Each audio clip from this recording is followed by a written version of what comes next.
Welcome to Penrose Learning, where we make understanding easy. You start by opening Roblox Studio and loading the broken place.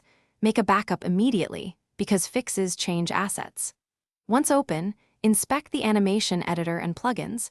Outdated plugins commonly break exports, so update or disable them now. Then turn on Output and Explorer to catch runtime errors and missing asset ID. This tells you if animations fail to load versus play. Make sure the character rig matches the animation type, R6 versus R15, because mismatches are a frequent cause. Next, you inspect the asset linkage. Locate the asset ID in your script and compare it to the uploaded animation. If they differ, replace the ID and test. Open the animation editor to examine keyframes and loop settings. Incorrect keyframe interpolation or a missing root transform can stop playback. If the rig type differs, retarget the animation or re-export for the proper rig, then set its priority and save a fresh upload. Once done, test on a local play session to validate playback.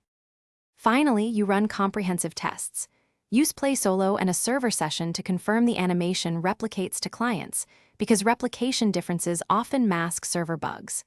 Make sure your script obtains the animator from the humanoid, calls load animation, on the correct object, and then play, with proper priority. This avoids lower priority clips blocking the animation. If problems persist, re-upload the clip under a new name, clear client cache, and retest. This forces clients to fetch the updated asset. Thanks for watching. If this was helpful, leave a like and consider subscribing. See you next time.